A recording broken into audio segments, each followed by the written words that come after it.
I'm standing here in the Rusty Anchor from GTA 6's trailer 2, trying to find out every single hidden detail we may have missed, such as this TV over here that's displaying an ad for a sandwich that has only 30,000 calories. The trailer starts us off with this beautiful faraway shot which tells us a lot of pretty interesting things right away, such as the fact that this pool water here is completely different than the ocean water outside. But when you think about their advanced water physics for their new Rage 9 engine, I already know the water in this game is going to be crazy. One thing I noticed right away is that basically every high-end property here has their own private dock, which to me makes me think that owning boats in GTA 6 may be similar to owning a car in GTA 5 with endless customization options and everyone basically having their own boat, as this is Florida and boats are extremely popular. Next, this place is crawling with wildlife. We have birds over here, flamingos over here. We have some animals over here as well in the water, which if I had to assume, I would say is a pod of manatees, which tend to huddle near residential docks in shallow water just like this. Next, I want you to look at the wake that this boat is leaving behind here. It's not just some flat texture, it's water that is actively being displaced and dispersed in real time. It's even leaving a trail of foam behind that lingers. Next, far in the distance behind me, we see these islands over here, and there are even more tiny islands off to the side. I have no idea what these are going to be used for. I'd imagine they're just for show, but maybe they have some people fishing on them, or maybe there will be some mission involving them. I don't really know. They seem too small to really have too much going on, but they're all over. Next, right behind me is this blimp right here, and if you're unfamiliar what this is used for, in the real state of Florida, there is a famous blimp nicknamed Fat Albert, which basically what it does is it monitors low-flying aircraft as well as traffic to try and spot drug smugglers. And we already know drug smuggling is going to be a huge part of GTA 6, so I wonder how this will tie into that. On to the next scene, we have this low-lying shot outside of Jason's house, and the first thing I noticed right away is this car right here. At first glance, it really reminded me of a Chevy El Camino, but as we look closer at it, we can actually see the word Vapid on the back, which if you're not aware, Vapid is one of the iconic car brands from GTA 5, so this is proof that it will be making a return in GTA 6. Next, when we look at the actual house itself, it's sitting on top of these piers here, which is very common in real life Florida in low-lying flood-prone areas such as this. We also see that Jason is on the roof fixing some leaks, which makes me wonder, is this just a thing for the cutscene, or will we actually be able to go on roofs without some sort of helicopter or flying motorcycle? Next, we have these puddles here, and if you look at the puddles, they actually reflect perfectly the environment around it, such as the side of this teal house, this wooden beam, and even this little skinny tree off to the side. Going back to what I said earlier about there being a ton of wildlife in this game, this shot shows us even more with an iguana right here, some birds flying in the sky, as well as a seagull perched on the railing on the side of the house. Next, as Brian is approaching the camera here, we can zoom in on his feet and see that his feet are actually kicking up clouds of sand, as well as little tiny individual rocks each time he moves his foot. Next, as for the truck he is driving, it is a truck that has the words Vapid Caracara, and if you're unfamiliar what a caracara is, it is a bird native to Florida. We can also see all of the dirt and grime on the side windows and the front of the truck, and if we zoom into the side view mirrors, we can actually see even more reflections of the surrounding environment. We can see some green foliage, either a white house or shed, and then the blue sky. This next shot here, we see Jason climbing down from the roof, and as he puts his foot on this ladder, we can see the ladder shake a little tiny bit due to the impact of his foot being placed on it. We also see that when he leans forward, his chain leans forward as well. It's not just glued to his chest like a static mesh would be in some previous games. We also see two types of boats off in the distance. We see a speedboat over here, and then we see a much bigger cargo ship right here. We can also see the weathered texture of the wood used on the house, as well as the salt damage to the house, and personally, as someone who lives on the sea, they nailed it. Then it cuts back to Brian where he says this. Seriously, dude, you got some time on your hands. I got some properties with paying tenants. Oh, that's why you came by? Just go get me my checks! Now, if you don't know who Brian is, he is basically a drug smuggler who lets Jason live in one of his properties rent-free so long as he helps Brian shake down the people who owe him money, which I'm assuming is what he's talking about right here in this scene. Oh, and in the background, you can also see a raccoon in the trash. This next shot here is taken on the balcony, and we can see dried up seagull poop right here, which again, nailed it. On the right side of the shot, we see this boat right here, which is perched up right next to a rundown car. And if I had to guess, I think he's maybe making some repairs on the boat, which would explain all of these random tools and barrels scattered across the ground. And you'll see later in the trailer that Jason is a handyman and he just loves repairing things, so this would make sense. And if you look under Brian's truck, you can actually see the tire marks that it left in the sand as he pulled in here. And off in the distance, there are even more puddles, which we see even more reflections of the environment in. Here we get the first real look at Jason's side tattoo, which looks to be a bird with an arrow going through it. I'm not sure what the meaning behind that is. We can also see a lot of sweat causing Jason's skin to glisten from being out in the sun all day. And then as he turns, we can also see sunburn on the back of his neck as well. We also have the world's tiniest doorbell with wires that aren't even connecting to anything, further reinforcing the state that this property is in that Brian gave to Jason and why he's always fixing something. Next, we have this shot here with this weird red thing in the background. What is that? Oh, it's a subscribe button, but is that a like and a comment too? And even a hype button to boost this video's algorithmic presence so that I can get shown to more people? What the hell? That's crazy. Well, I guess you gotta press it now. So corny. Okay, back to the video. Next, we get our first look at Jason's second tattoo, which appears to be a skull wearing some sort of military-style beret in front of a parachute. And we already know that Jason was in the military, so this could mean that his role in the military was actually that of a paratrooper. You can also see the rust and the paint chipping on the bottom right here, which is probably because this is another car that Jason's fixing up. Next, this woman here yells out to Jason.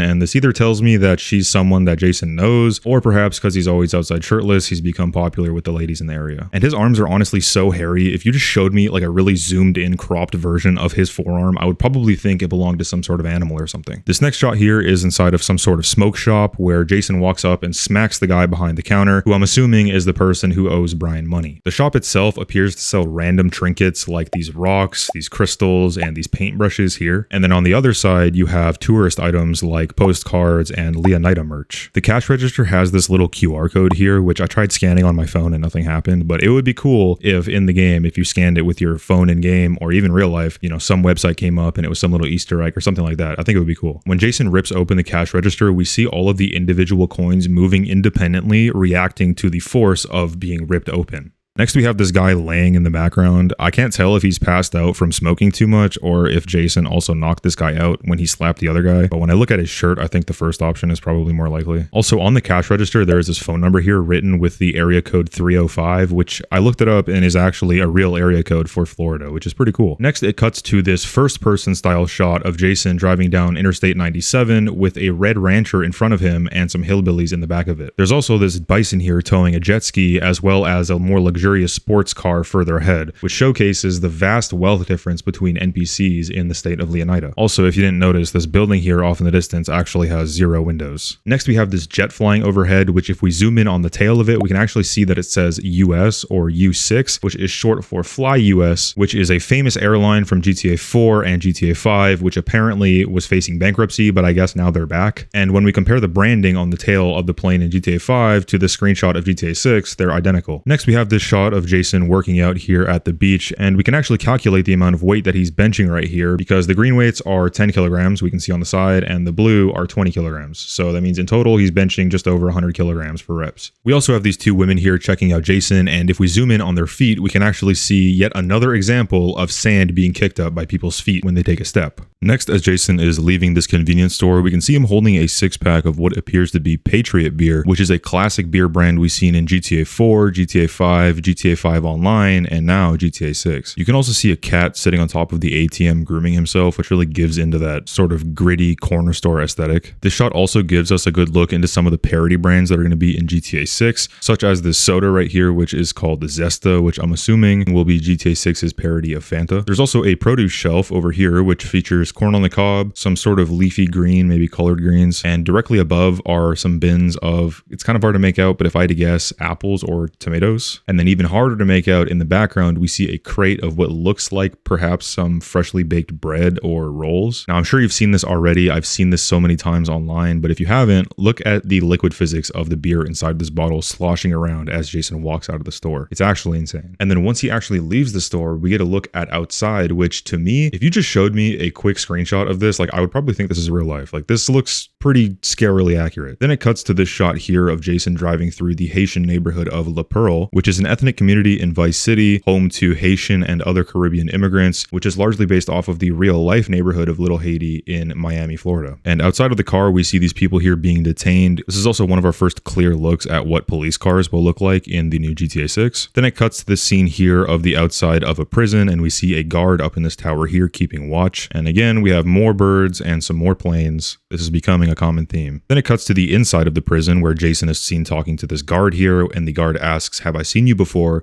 To which Jason replies, "You might have."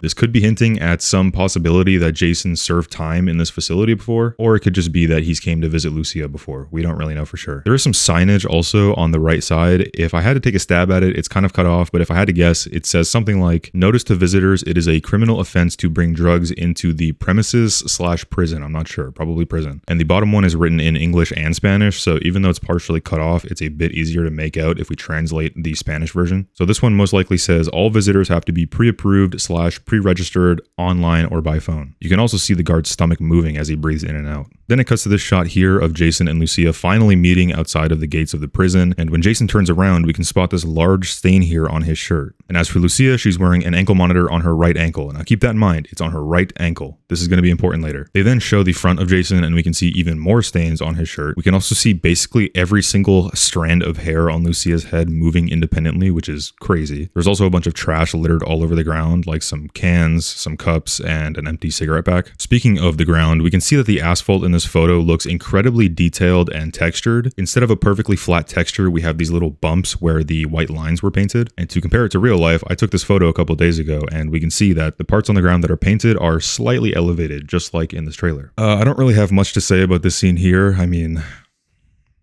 yeah. Anyways, look at the way that Lucia's hair is moving in this next shot of them robbing this bank here. We can see her holding some sort of submachine gun, which resembles an MP5K or something similar to that. She is dressed in typical heist attire from head to toe with a skull design bandana, some sunglasses, and some gloves. And speaking of her sunglasses, if we zoom in, we can actually see the reflection of the bank teller's monitors inside of them. When Lucia points her gun at this man, we see this message on his monitor saying security lockdown in effect, which may mean that we need to find some sort of way to override or disable this security lockdown feature in order to actually leave and escape the bank. To the left of his monitor, there is a piece of paper that reads SNB Sin Frontera National Bank, which tells us exactly which bank this is. And if we zoom in on the bank teller's left hand, we actually see a wedding ring on his ring finger. After that stressful bank heist, Jason and Lucia decide to head down to the local bar and grab a beer. And this isn't the same Patriot beer they were drinking before. This is actually a brand new beer that has not been in any other GTA game, and it looks like it says Pendejo, which is obviously a play on the word Modelo, which is already a beer in real life, and the word pendejo, which, if I'm aware, is basically just a more vulgar way of calling someone an idiot in Spanish. We also see even more beer physics as they clink their bottles together, and we can see the liquid inside sloshing around. Again, super realistic. After their drinks, Jason and Lucia decide to head down to this dock here and sit down in front of this boat right here. If we zoom into the back of the boat, we actually see the word Dinka here on the boat's motor. And if you're not aware, Dinka is a parody of Honda in GTA 5, and they make a variety of compact cars, sports cars, family cars, as well as dirt bikes and a sailing yacht. Below the logo, it reads 300 V6. Now, I'm not a huge boat guy, but I'm pretty sure a V6 engine on a relatively small flat-bottom skiff like this one here means this thing goes pretty fast. The name on the side of the boat is partially cut off, but we can see the letters URE Predator. But thanks to other screenshots of this exact boat, we can see the full name here, which is Lure Predator, which could be a double entendre of using lures to catch predatory fish, as well as the other kind of luring predators. If we look below their feet in the water, we can see a bunch of leaves and other floating debris, which is actually pretty crazy if you think about it. I mean, we already know that the water moves and is displaced when boats drive by, so I wonder if the leaves will move with the water. Pretty crazy. Then the angle changes and we get a shot out at the ocean, and the first thing that caught my eye is the amount of people on the ocean. I mean, the sun is actively setting. It's probably like 8 p.m., 9 p.m., something like that, and we see a jet ski, a cruise ship, a couple speedboats. I mean, the ocean is absolutely packed, and it's about to be dark out. Imagine how busy it's going to be during the day. We also see some more birds and some ducks chilling in the water. Also, can I just point out how insane this lighting looks here with the sun shining through the gaps in the clouds? I actually made this my wallpaper at one point. And keep in mind, this is just a random frame from the game. Like, this is not some commissioned artwork. This is literally just a random frame from the game. Like, this is going to be the prettiest game of all time. Like, I don't care. Next, we can see drugs being loaded onto the seaplane here. And thanks to the sign up here, we can see that this is Brian's Boatworks and Marina. We can also see that the area code that they used has the area code 786, which I checked, and again, is another Florida Florida area code,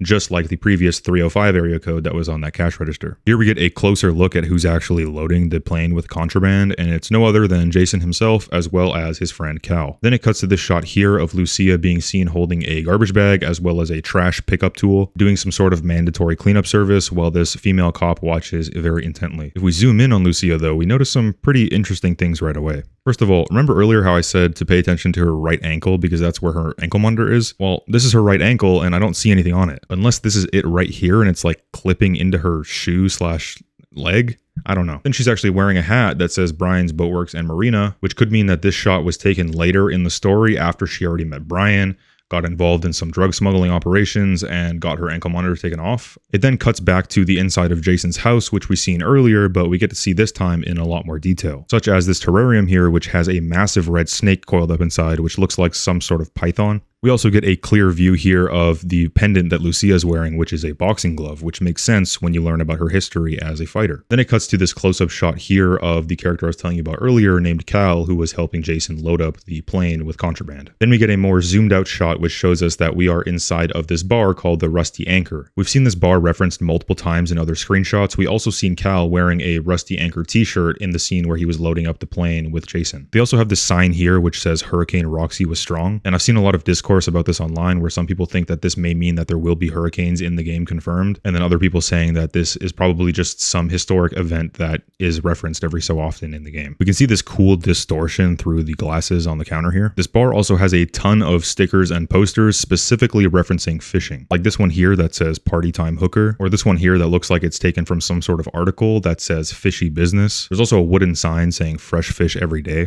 There's also this picture here that looks like someone catching a great white shark with a fishing rod. So it's clear that fishing is a big part of the culture here in the Leonida Keys. I hope that means that we actually get to fish.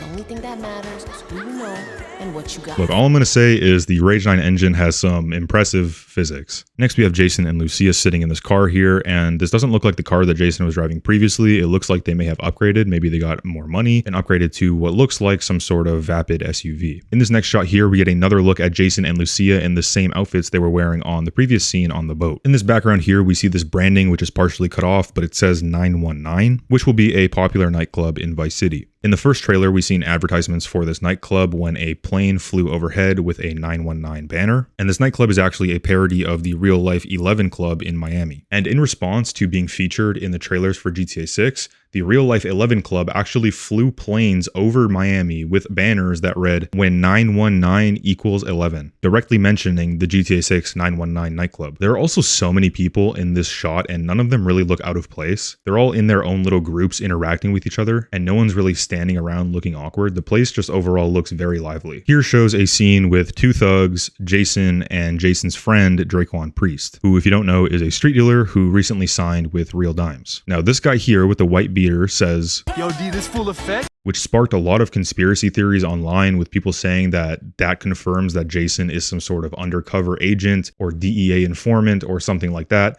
But I think that's probably a bit of a stretch. The guy accusing Jason of being a Fed also has a lot of very small individual tattoos. This isn't one cohesive sleeve. This is a bunch of very different, very small tattoos in different places, which makes me think, will GTA 6 allow you to place little tiny designs anywhere you want on your body? They also have this kind of martial arts kung fu poster in the back, which could be a sneak peek into one of GTA 6's shows/movies, similar to those cartoons we had in GTA 5. This next scene here has three characters, and one of them has a towel around his neck. And fun fact about this towel is they actually used this exact towel asset already in GTA 5 Online. So we already got a glimpse of what it looks like in game before GTA 6 even dropped. You can also see that both characters here that have their necks exposed have some sort of gold chain on. And gold jewelry in general is very common in Florida. You have gold chains, gold rings, gold grills, you name it. So I expect to see a lot more of that. As for the exact location of this shot, a lot of people seem to think that this is in some sort of boxing gym due to the fact that this guy looks like a fighter with the towel around his neck. It could be, but honestly, I can't say for sure. This shot here shows Jason and Lucia being hunted by a police helicopter, and then we see Lucia jump from the window of either a 3 or 4 story building. As she's falling, we can see the shadow of her leg and then her hand on the wall behind her. And then at the very end of the scene here, we have this parked car here, and I'm not sure if this is just a random parked car or if this is like their getaway car or something like that. And this next shot here, we are switching from that high stakes police chase into a low stakes conversation between Jason and Brian. Judging by the tools in the background as well as just the overall layout of the building, I think this may be our first look into the actual inside of Brian's Boatworks and Marina. We now see these three people right here doing what appears to be some sort of drug bust or drug raid, and we see the guy in the middle wearing a police vest.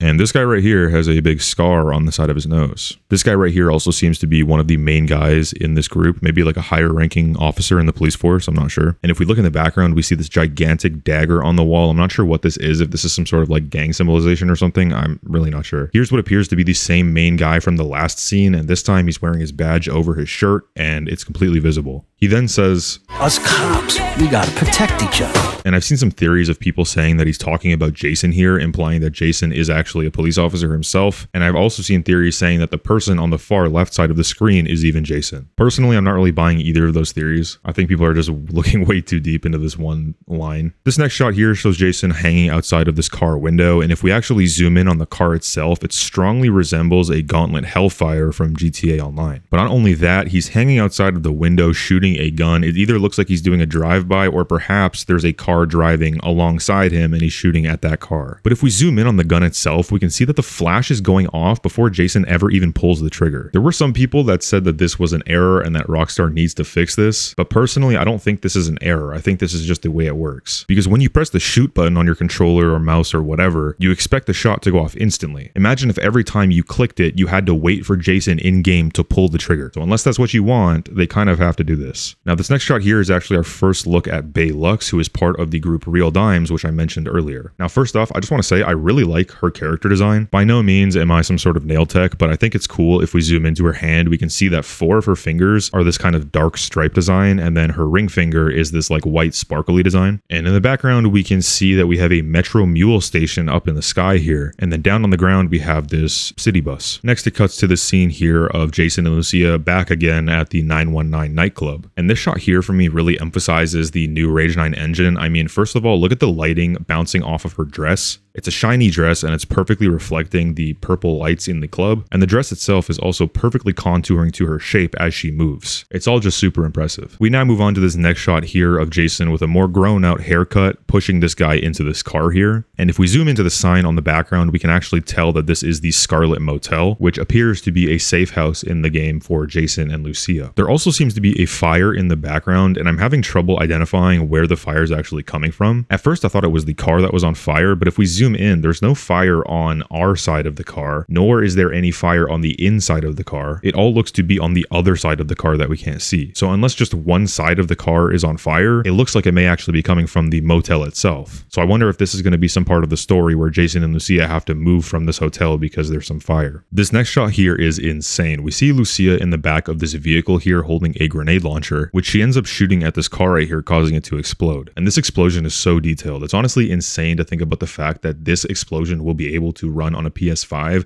alongside everything else happening in the game simultaneously. I mean, the blast wave from this explosion ends up flipping over this SUV right here, but if you notice, the armored SWAT van, which appears to be a police riot from GTA 5, doesn't move an inch due to its size and weight. Now it switches to this shot up in the sky of Lucia being slammed on an airplane. At first I thought Lucia was the one on top doing the slamming, but I realized they just have similar hair and builds, and Lucia is actually the one being slammed. If we take a closer look at Lucia's clothing, we see that she's wearing another reflective vest, but this is not the same reflective vest that she was wearing before when she was picking up trash. This one is a bright yellow colored vest. This makes me think that this vest has to do with this mission itself, like maybe she wore it to pretend to be part of the airport crew to be able to sneak onto this plane, and then this scene right here is after they ended up catching her. We're now back in another nightclub with some familiar faces. This is the same guy from the bar scene earlier, and he's seen taking a selfie here with Jason and Lucia. And this may be a sneak peek into what the camera app will actually look like in GTA 6 when you try and take a picture on your in-game phone. And now that I'm looking at it, it looks pretty similar to GTA 5's camera system. Okay, now this scene here is absolutely packed with details. So first of all, just look at the amount of people in this scene. We have people eating outside this restaurant in the background. We have these two girls here hanging out of this car. One of the girls is grabbing her ass and another girl is on the sidewalk taking pictures or videos of them. And while she's taking pictures of them, this guy right here is taking pictures of this group of people as well. Behind them, we see two women in bikinis and one of them has her headphones on. And you can even see two more people in the background on top of this roof here watching this all happen. There is so much detail in this scene, and I know I said it previously, but the NPCs in this game really feel lifelike. Like all the NPCs are doing something. They're not just standing around T-posing doing nothing. They're not just walking around aimlessly. They all have their own purpose, their own activity, almost their own minds. The scene takes us back into Jason's house, where we have an ad on the TV for Ammunition, but now it's rebranded in GTA 6 to Phil's Ammunition. There are also a lot of subtle but advanced graphics being flexed in this scene in particular, such as the bubbles in the beer bottle rising, the older beer bottle on the left having less condensation than the newer, fresher beer bottle on the right, the reflection of the TV on the coffee table, as well as the reflection of the TV in this photo here. We also have these two seagulls in the background, and one of the seagulls randomly gets up and starts flying away, which appears to startle the other seagull as it snaps its head to look what's going on. Jason also appears to have the GTA 6 version of a PS5, with the console and the controller basically looking identical to the real-life counterparts. We then see Lucia getting home wearing her orange reflective vest, looking like she just got home from a long day of picking up trash. When she gets on the couch, we can actually see each individual cushion being pressed down and moving, reacting to the weight being applied on it. Also, take a look at these light rays shining through the window on the right side of the scene. Also, if we zoom into the background close to the door, we see that the floor area here is different than the rest of the house. It almost looks like cardboard laid out on the ground with some blue painter's tape. Maybe he was painting the walls near the entrance, because if you remember earlier, he had to do a ton of repairs on this property that he got for free from Brian. I wonder if we'll see the house actually evolve as he makes repairs to it throughout the story, or if it'll always just kind of be in the same sort of like half-finished state. This next shot here shows Jason piloting a Buzzard attack helicopter, armed with a side gunner pursuing an Airboat 09 through the Grass Rivers. We know that this is an Airboat 9 because of this next scene here, which gives us a much clearer visual of the boat itself. And we can compare it to this official screenshot here and see that they are in fact the same boat. Here we see Jason and Lucia riding a sea shark, and the water physics are just absolutely insane. We can see each individual water droplet flying towards the screen. We also have a boat in the background with a bunch of people on it looking like they're having some sort of boat party, as well as another boat beside it with even more people on it. Then we have this shot of Lucia here, who leaps from this motorcycle onto the back of this truck that is carrying a sports car in it. Maybe this is a mission to steal the sports car itself. The car itself looks kind of like a Tempesta from GTA Online. Now, because this shot here is deep in the heart of downtown Vice City, we actually get a pretty cool look at a lot of the buildings in this area, such as this blurry rainbow sphere logo, which appears to be a sign for this building right here, which has that same rainbow sphere on the top of it. And this building here is actually the Megamundo building, which is a tall skyscraper that serves as the headquarters for the television network Megamundo. This building is actually modeled after a real building in downtown Miami called the One Biscayne Tower. Now we're back on the water between a VDPD police maverick following Jason and Lucia on a speedboat. Lucia is right here shooting at the helicopter, and Jason is right here at the helm. Then it cuts to this shot here of yet another high-speed chase, but this time we see Lucia here in a convertible Grand Tourer being chased by these enemies right here. One of the enemies appears to be hanging out of the window shooting at Lucia before he turns around and directs his attention at Jason, who is tailing them on a Sanchez dirt bike. We also see a police car at the very beginning of this shot, which appears to crash and burn out, causing the enemies to swerve around it. Next we have Cal Hampton, and I think we're once again back in Brian's boatyard. We can see that Cal is holding a Patriot beer and he's shaking it violently, to which we can zoom in and see the water physics in action. We can even actually see drops spilling because he shakes it too violently. Next we have this nice scenic shot of Lucia and Jason driving off into the sunset through a series of artificial islands with the Vice City skyline visible in the background. We can also see these green painted dedicated bike lanes on the road with cyclists actively using them. Okay, that was a lot of information, but we finally made it to the end. Thank you all so much for watching this entire video. I know this was a lot. I planned to take under a week on this video, but it ended up taking over a month, but I have no regrets, and I'm going to be doing the same thing when trailer 3 finally drops. So if that's something you're looking forward to, feel free to subscribe, and I'll see you when trailer 3 drops.